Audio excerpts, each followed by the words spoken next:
Hi, this is Anna Imagination. I'm diving deep into a topic today that I've never talked on this. It's been in the back of my mind, and it's finally surfaced into words last night.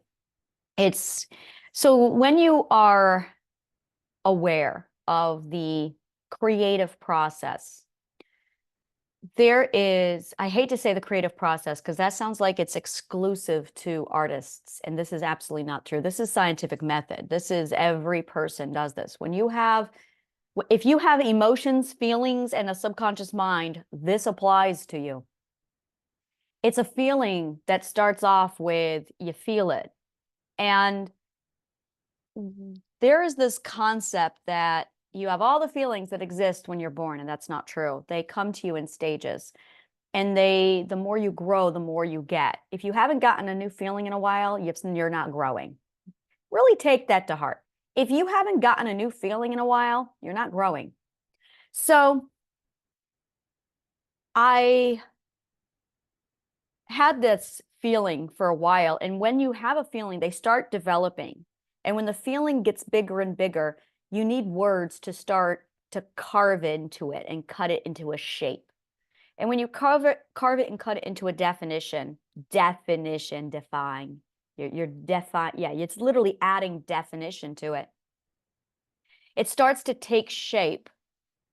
And then you have a word. You summarize all of it into a single word. In some cases, the word doesn't exist and you get to make up a new word. And I was working on this one, I was carving it out, and it finally surfaced yesterday enough that I could finally articulate it. So it's always feeling an image and then definition, then word. From there, it goes logic, math, physics. So here's how this happens. This is where it gets fun. We have fantasia inside of us. Every one of us has fantasia inside of us. And this fantasia is detrimental to our mental health. If you deny your fantasia, you're not going to be okay. Now, there's a few types of people. There are the people who do not yet have fantasia. They are in charge of the world. The other people feel fantasia and they see it. We're going to call them, well, I'm just going to come right out. That's your 6 ethical perspectives, where they can feel it, they can sense it. Remember what I just said about how you feel it and then you see the image and then you can define it? That's this. So the 1st through the 4th perspectives can't even feel it. Some 5th perspective is a fun stage. 5th perspectives are like the Gen X's. They are. Well, it's not exclusive to generations, but it is and it isn't. So the 5th perspectives will either go toward the 4th or go toward the 6th. They won't stay. Is there a middle? I'm going to say there's a neutral ground. So you have a 5th who behaves like a baby boomer. You have a 5th who behaves like a millennial. And you have a 5th who stays right where they are, neutral in between the two of them, going, I'm just going to own my business and be a corporate head. There you go. So that's your 5th perspective. So the 5ths who lean towards 6 can feel it. The 5ths who lean towards 4ths can't feel it. The 5ths who are focused on their career and are happy in neutral zone, they don't feel it. The 6th is when you start to feel fantasia. And then you can see fantasia. And after that, it becomes a metric of what is the degree in which you can feel fantasia. Now, based off of the research, the observation that I've done on people, if you have an IQ of 180, your fantasia is going to be bouncing off the wall. Your fantasia is going to be way out there. If you have an IQ between 120 and 160, you're going to have you're going to have some fantasia. You're going to have some fantasia. To define what fantasia is, it's make-believe, but it's not fiction. It's not fiction. And if you have an IQ that's between 120 and 160, you're gonna start to see it. 180, I can vouch. 180, oh, you see it. You see it. The higher your IQ, the more you can see. And if you have an IQ that is less than 120, you're not going to see it. If you have an IQ of 100, you're not going to see it. So again, this is according to my research. So basically, the more genius level you are, the more it turns on and the more you see it. So by the time you get to the 10th ethical perspective or the 10th level of consciousness, fantasia is all over the place. And it's at the 10th that you have to make a choice.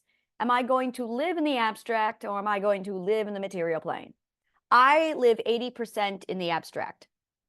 And I live 20% in the material plane. When I ground myself, I have to ground myself in the abstract plane because that's my home. So here is what I've observed with my research.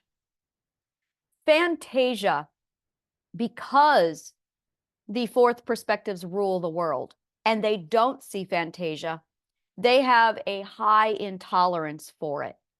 They think it's make-believe, and they've crammed it into 3 categories. You're a child, you're allowed to have it. It's on stage, it's allowed to be there. Hollywood's allowed to have it. You've put it in a book, okay.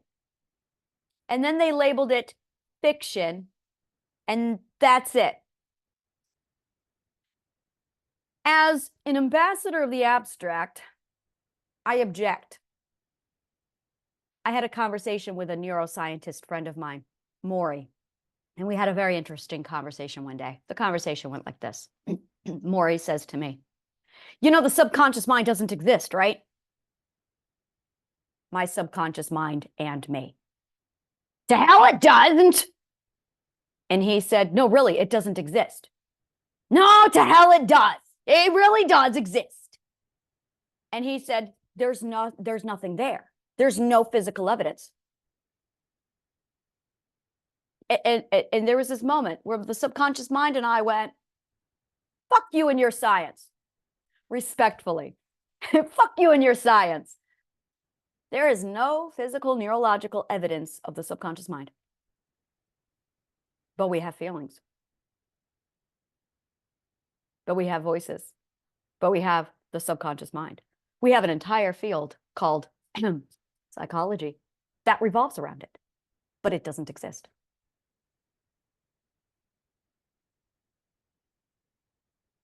Welcome to the abstract. Fantasia is the subconscious mind. Make-believe is the subconscious mind.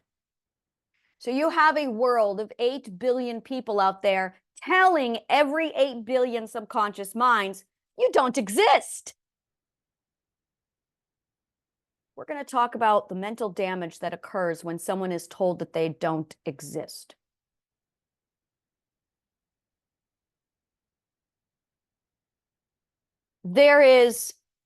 You're not allowed to speak and you have no voice. Raise your hand if you know what that feels like. There is, your opinion doesn't matter and you don't at all get a say in what we're going to do. Raise your hand if you know what that feels like. And then there's, you don't even exist. You are a work of fiction. I've had people argue with me that I'm not real. I am diagnosed impossible. I have had professionals look at me and say, oh, you should be dead.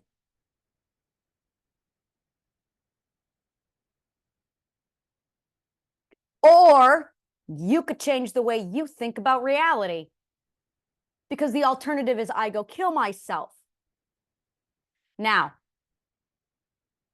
raise your hand if you know what it's like to have a conversation with your alter, who was in charge of your body for 32 years, when she found out that she wasn't real because she's only an alter. So that was a conversation I've had. It lasted for a few hours, where I had to sit down and therapy my own subconscious mind. Well, she cried at me, telling me that she wasn't real. She was the mother of my children, and she wasn't real.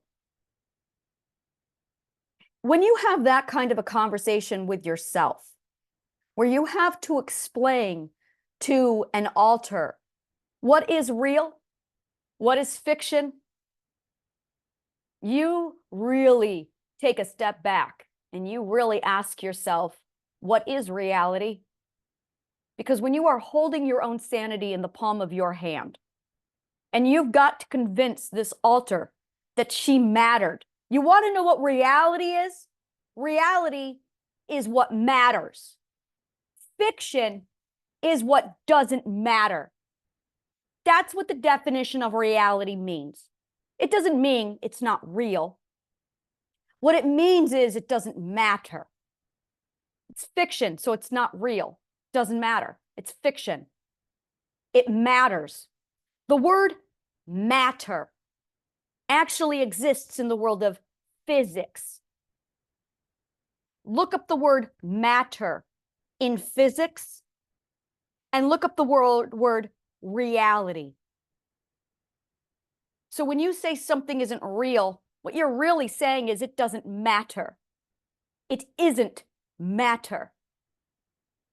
So when I had that conversation with my alter, where I had to explain to her that she did matter, that she was somebody, that she was important, that just because you're an alter doesn't mean you're not real. It really changes the way you define reality. Fantasia is real.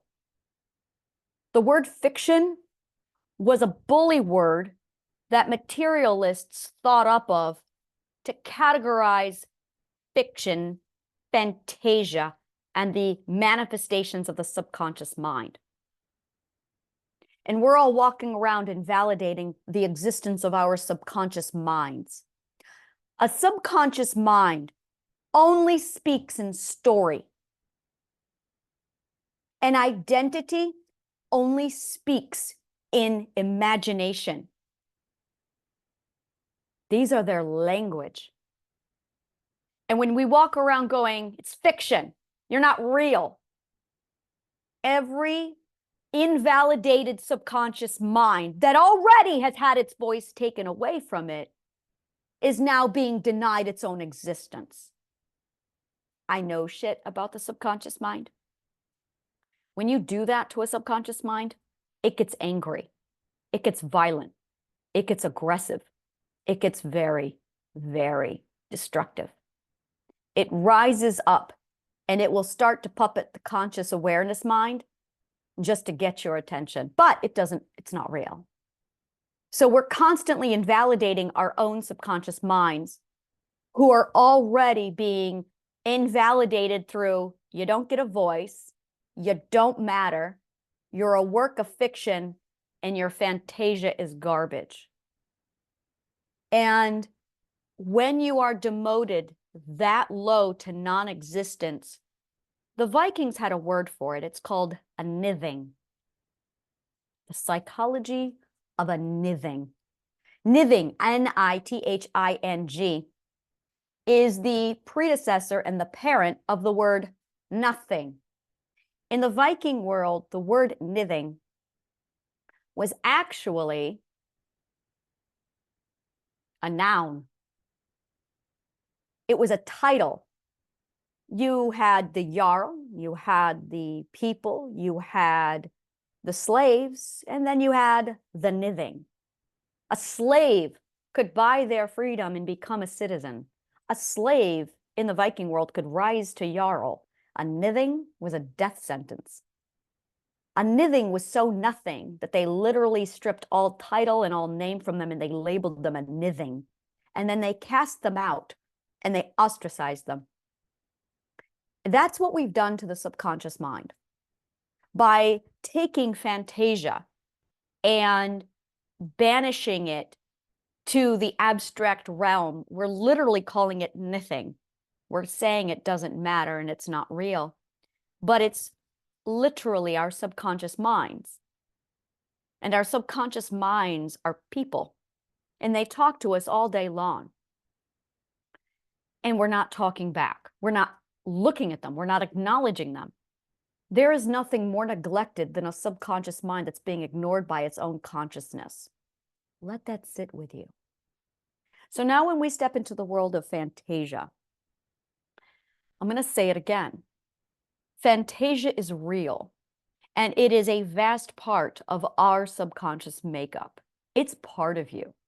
And when you reach a certain IQ level, when you grow and you reach a certain point, Fantasia comes out.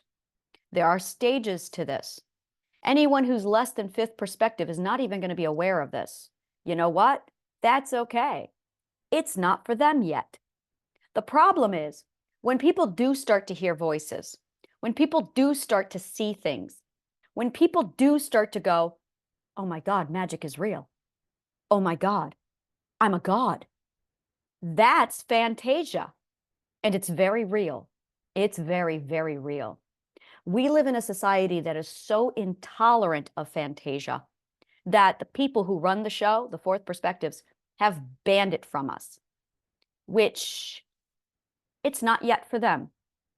But that leaves an entire group of people, 6 perspectives and higher, who have no knowledge of this, no preparation, no guidelines, no understanding of it. And in most cases, when this stuff starts to happen, people become terrified of their own subconscious mind. I have seen shit. I have seen shit. When people become terrified of their own subconscious mind, a union divided against itself cannot stand. And what we see is a massive uprising of people turning on their own minds. It is a recipe for self-destruction. We see people turning to drugs and alcohol to cope. We see people deliberately putting themselves on chemicals just to get the Fantasia to stop because they're terrified of it. We've been taught that Fantasia means you're going insane. Fantasia does not mean insanity. It means you're getting smarter and you're starting to access the abstract world. There are stages, there are developments, there are processes. And the stronger you get into the levels of consciousness, the deeper you go. You're walking into the abstract world without any preparation or knowledge of it. People are scared shitless. Other people hoard the knowledge.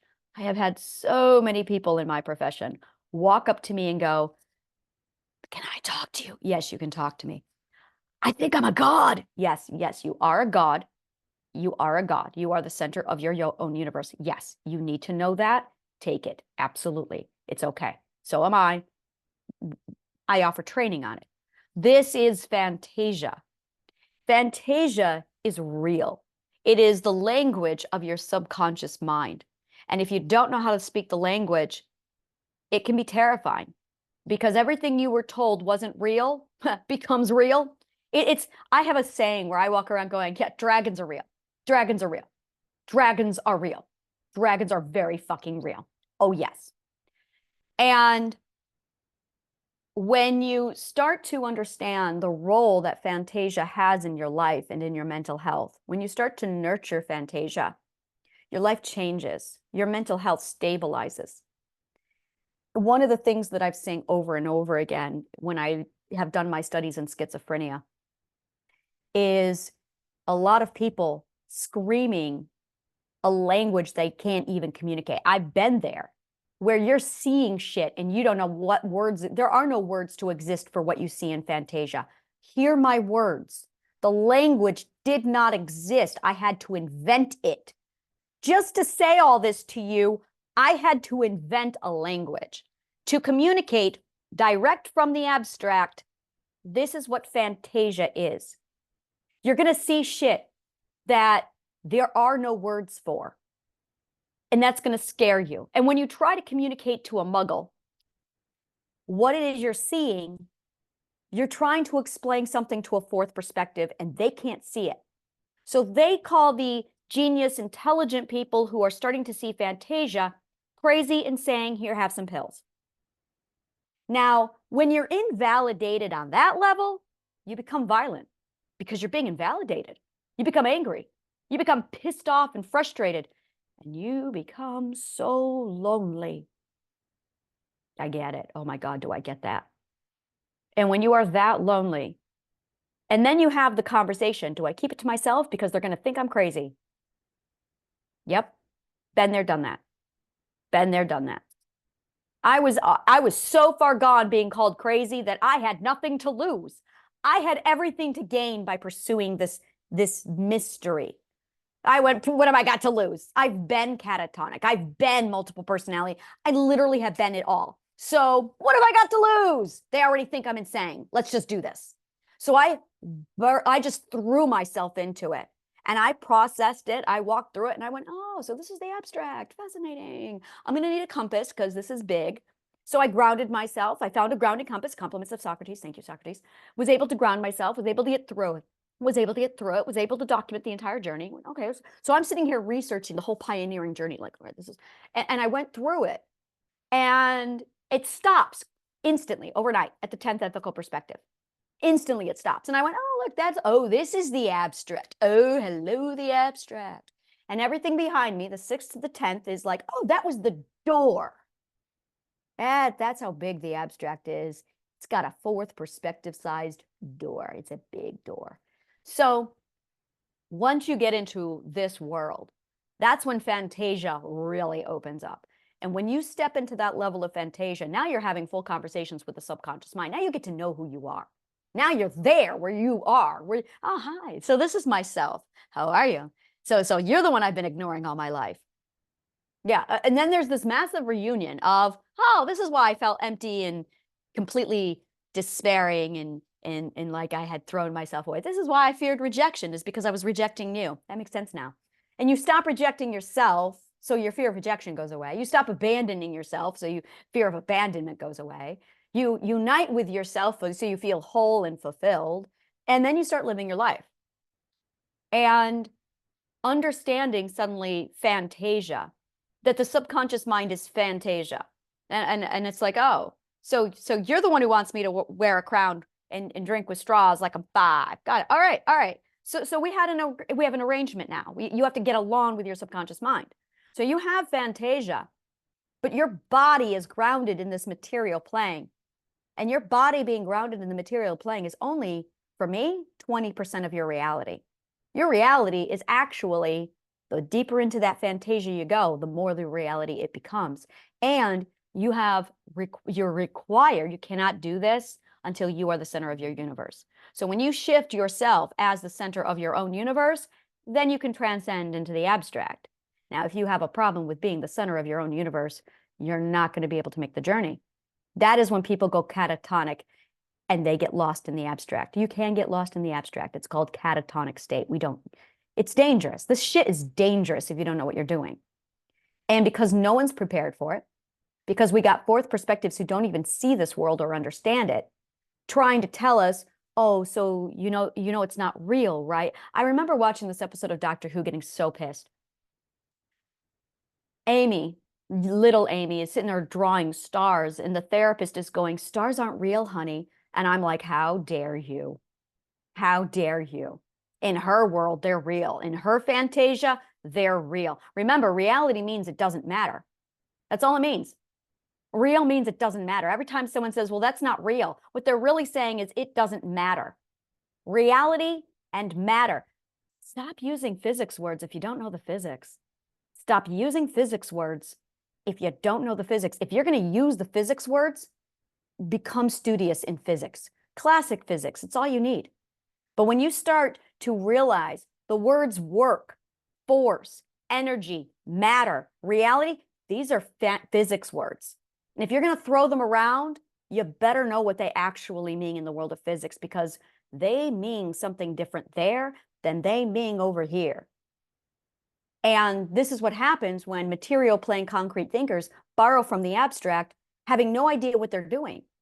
It's literally equivalent to a child playing with Monopoly money and paying with everything as with Monopoly money. If you're going to borrow from the abstract, educate yourself about the abstract. So fantasia, when you start to realize how much of it's a part of you, the concept of make believe, I love this word, make believe. Whoever invented this word is a genius. Make believe. You're making belief out of fantasia. You're making belief out of it. That's what the words mean. Our imagination has a purpose. Our imagination is the most important thing. And we live in an intolerant society of it, to the point where when people start to enter into the world of fantasia, they're terrified of it and they think they're going insane. Insanity doesn't exist. Not at all. It does not exist. What exists is a communication barrier because you're in a world that you know nothing about and you have no way of communicating what you're seeing over to a bunch of people who can't even see it. Believe me, that was hard. So when I invented the language and suddenly I could translate everything that I was seeing over here so I could communicate to people over here, oh my God, did my world change? I went from being a mad woman to being a fucking genius, all because I could communicate it. All because I could communicate it. And people started treating me different because I could communicate what I saw like this. And the problem is, and then this is it right here, is there are no rules for magic. There are no rules for magic. Oh, but there are rules for physics. So when you talk to people in the language of logic, math, physics, they listen, they understand, and they go, oh, you mean you can actually sit down and measure this? Yes, I can define it. I've got the formulas all written. Here you go. Now, I'm going to talk to you about the magic side of it and what it looks like as magic is real. Magic is absolutely real. Now, once you get into physics, you're going to notice something. There are two physics. There is the classic physics, and then there's quantum physics. Quantum physics means we're going to look at physics up real close, real close, like quark size close. And then you've got classic physics, which is how things work. But how things work in the material plane and in the big plane. But then there's this other physics, and that physics is my physics. That physics is the physics that exists it's my physics. I don't have a name for it yet. It's like the middle physics, and it's the bridge between classic physics and quantum physics. So when you study this physics, all the physics make sense. Suddenly you're going, oh, so A connects to B. So B is where I live. B is the abstract. So A is the physics in the material plane. And quantum physics is what they're playing with particles over at CERN. Here, B physics is a completely different type of physics. It's looking at, it's human physics. It's literally the physics inside of the human being. The human being is an atom. So we're just going to get this right out. The human being is an atom. It's called the human atom, and the whole thing is an atom. We have our own universe and our own system.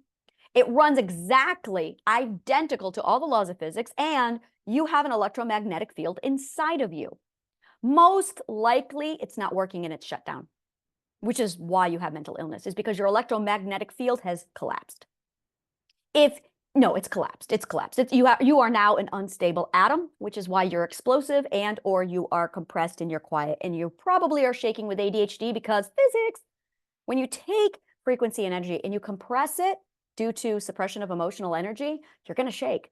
Welcome to ADHD.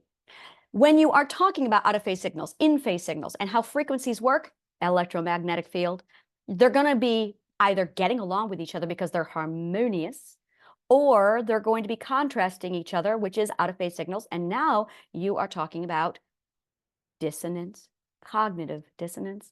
And you're going to feel that because you can feel physics, because you are physics. So when you start to really get into human circuitry, this is power economics and human circuitry, you start to realize, oh, there's a whole nother world here. There is a world here. We have removed the human being from the entire science element. It's extraordinary. It really blows my mind. I could talk for hours on this subject. It blows my mind. How much for people who are so arrogant, we really are an arrogant race. We are so arrogant of a race that we think we are exempt from physics. It blows my mind. I'm like, really? How do you think we can, how are we exempt from physics? But we do. We live, act, choose, decide, exempt from physics. And mental illness is the result. The second side of all of this is we are so squashed in our lack of self-esteem that we literally think we are not relevant to the universe. We think we don't matter. We think we are not matter. Stop saying don't matter. The words are not matter. We think that we are not matter. And as a result, think about it. That's why we are not putting ourselves in the equation of how the universe works, which is the missing element when you look at classic physics, quantum physics, and human physics. Human physics is everything. It's the bridge between the gap. It's the comprehension. It's literally the key. It's the missing link when you start to study that power economics. And all of this, when you look into the world of Fantasia, suddenly starts to make sense and plug in. So it's absolutely extraordinary when you start to see how Fantasia plays a huge part in this. But you've got a lot of people who are literally incapable of seeing it, and they're the ones who are in charge calling the shots, telling other people, well, this is what's real. You don't get to say that. You are not allowed to tell people what is real, because what you are really saying is it doesn't matter. What you are really saying, let's speak physics, is that's not matter. To hell, it's not. The subconscious mind, if you follow that logical line, the subconscious mind doesn't exist and the psychologists are all out of a job. They cannot say in the same sentence that something is not real while also calling themselves a psychologist. It's not possible. The fact that the subconscious mind does not exist and the fact that there is the field of psychology, do we see the logical fallacy of this? That either, and we got to pick a side, guys. And that's really what it comes down to. You got to pick a side. You've got to pick actually, you're supposed to integrate both sides, but let's go with this for a minute. You've got to pick a side. You cannot have both. You cannot claim to have a field of psychology and decide what is or is not real. It's not possible, because if you follow that line of logic of what is real based off of ABC, well, then the subconscious mind doesn't exist. Therefore, the entire field of psychology doesn't exist. So either everybody is going to be fiction or everybody is going to be real. You can't have both. It's 100% real or it's 100% not real. Which is it? Because you can't have both. You really can't. There is no, let me think about this for a minute here. No, you really can't. When you see something like a unicorn or a lie, no. Lies are real. Lies are real. That's why they hurt us so much, is because we have fabricated something that's inconsistent. What a lie really is. A lie is actually a contradiction to logic. So you have, this is beautiful. So the word true is used in mathematics as meaning equal, as in balanced. I told you, Mother Nature is really, really obsessed over making sure there's the equilibrium. And as I said, human beings think they're exempt from this physics. So truth in mathematics means, is it balanced? When you have logic and you have logic, personal logic, universe logic. Is it balanced? Okay, it's true. If you have 2 plus 2 and you also have 4 over here, they're equal because they're true, because they're balanced. They mean the same thing. But if you have 2 plus 2 is greater than 5, is less than 5, you're no longer balanced. Now you have an unequal scale. So when you're doing a mathematical equation, all you're doing is looking for the balance and ratio to the universe. The universe has her equal physics and you have yours. Are you aligned with Mother Nature? Are you equal? And we've got the karma bank if you have a problem with that, because she'll use the karma bank to fix you right. That's what she does. She takes care of herself. So when you tell a lie, what you are really doing is telling an illogic that is imbalanced with your own logical truth. Now that causes an imbalance, and now, you're going to have a problem. So it's real, it matters, and this is where we say it's not true, as in it's not balanced. So when you start looking at it this way, it's literally creating. It is creating. When you tell a lie, you create a new logic that's inconsistent with your logic. That's going to cause significant cognitive dissonance, and the universe comes back and fixes it, which is why that's the real reason why lying is a problem. The other people who have a problem with lying are narcissists who have a problem with control. And so they use people's truth and lies, logic and illogic, to manipulate them to make sure they have control. They don't like not having control, to the point where they will police people's truth scales. It's extraordinary. I love that type of psychology. I love diving deep into that. So all of this, when you start to break down the actual words in physics, in ontology, and in ontological physics, when you start to dissect it this way, suddenly you go, oh, so unicorns do exist. Yes, they do. Mermaids do exist.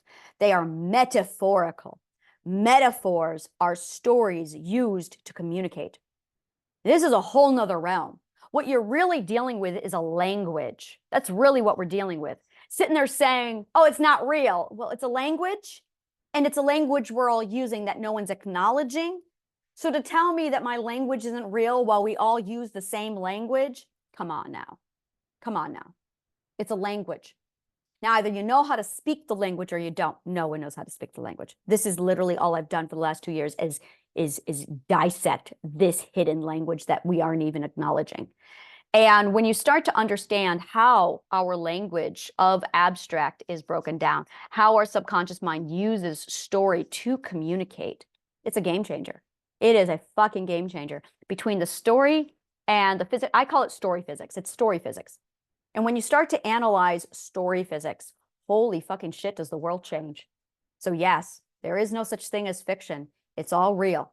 You have fantasia inside of you. Your subconscious mind speaks to you in story, in metaphor, and in image through physics all the time. And if you're not prepared for it, and your IQ is going up, your knowledge and your education is going up, you're diving deep into the abstract, hang on to your butts. Because what's about to happen, you've got to ground yourself in the abstract. And that's something they don't teach you. That is really, fantasia is real. And as soon as you stop denying your own subconscious mind and you start learning how to live with your subconscious mind and accept that the fantasia of your subconscious mind is an intricate part to your health, the world changes. The world really makes a massive 180. Thank you so much. And may the kindest of words always find you.